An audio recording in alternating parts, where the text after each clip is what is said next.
Hello guys, welcome back to my vlogs. तर तुम्हाला वाटत असेल की मी ही साडी वगैरे घालून का बरं रेडी झाली आहे। मी रेडी झाली होती कारण आमच्या सोसायटीमध्ये ना आमचे फ्रेंड्स मृणाल आणि तेजस त्यांच्या मुलाचं होतं आज बारसं। ही माझी फ्रेंड हेमा, आम्ही बाकी सगळ्यांचं वेट करत होतो, तेवढेच सगळे आलेच। तुम्हाला वाटत असेल ह्यामध्ये गोल्डी का बरं दिसत नाही आणि ओवी पण नाही आहे। गोल्डीला ना ऑफिसवरून कॉल आला होता, मग तो मला बोलला की मी नंतर येईल आणि ओवीला मी तिच्या आजीकडेच सोडून गेली होती। इथे नंतर आमची अजून एक फ्रेंड पण आम्हाला जॉईन झाली आणि आम्ही तिच्याच गाडीत जाणार होतो। एका गाडीत इतके सगळे म्हणून आम्ही असं चेंदाचेंदी करून बसलो होतो। जिथे बारसं होतं ना ते हॉल आमच्या सोसायटीपासून म्हणजे नेक्स्ट लेनलाच होतं।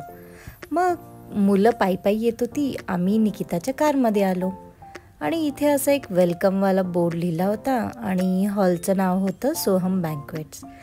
छानपैकी असं हे बाहेर डेकोरेशन केलं होतं।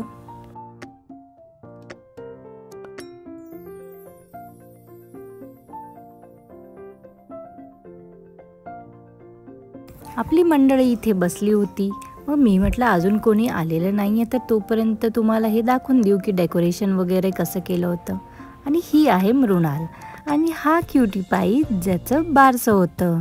त्याला खूप झोप येत होती, पण तरी तो सगळ्यांकडे जात होता आणि खूपच क्यूट होता। इथे ना त्यांनी सगळं हे असं डेकोरेट करून ठेवलेलं होतं। गिफ्ट्स होते, काही रिटर्न गिफ्ट्स होते आणि हे अशा प्रकारे बारशासाठी ना डेकोरेशन केलेलं होतं। आणि हा पाळणा बघताय ना, खूपच सुंदर डेकोरेट केलेलं होतं। मृणाल छोटू पिल्लूला घेऊन आली स्टेजवर, कारण फंक्शन स्टार्टच होणार होतं। आणि एका साईडला ना ह्या आमच्या मॅडम सगळ्या मस्तपैकी सेल्फी काढण्यामध्ये बिझी होत्या। खरं तर ना आम्हा सगळ्यांनाच नटून थटून ना असं मटकायला खूप आवडतं। आमच्या ग्रुपमध्ये कोणाचंही फंक्शन असो ना तर आम्ही असंच नटून थटून मटकत जातो।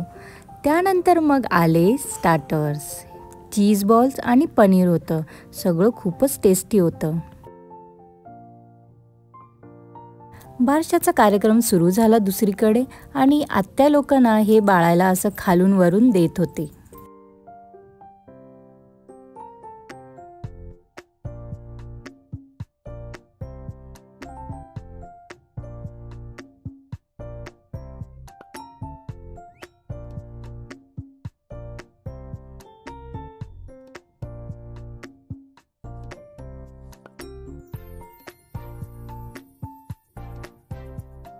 आणि ह्या चिमुकल्याला पाळण्यामध्ये खूपच मजा येत होती। तो बघा कसं किती क्यूट झोपलाय। मग फायनली आत्याने बाळाच्या कानात कुर्र दिशी त्याचं नाव ठेवून दिलं। आणि नाव काय होतं तुम्हाला पाहायचं आहे ना? 2 मिनिट थांबा, तुम्हाला कळलंच। आणि बाळाचं नाव ठेवलं त्यांनी निधीश। खूपच युनिक आणि छान नाव वाटलं आम्हा सगळ्यांना। फायनली माझा नवरा आला, त्याची कॉल्स वगैरे सगळे संपले, मग तो येऊन गेला होता। त्यांनी केक कटिंगचा पण कार्यक्रम ठेवला होता। मग छोट्या टिल्ल्या पिल्ल्यांना घेऊन केक कटिंग केलं। त्यांनी सगळ्यांना असं हे रिटर्न गिफ्ट दिलं। मग आम्ही पण त्यांना गिफ्ट दिलं आणि एक आमच्या कुबेर इम्पिरिया फॅमिलीसोबत आम्ही फोटो काढला। फोटो काढून झाल्यानंतर तर पेटपूजा होणारच। मग आम्ही सगळे गेलो जेवायला आणि इथे मी तुम्हाला दाखवले की जेवायला काय काय होतं ते।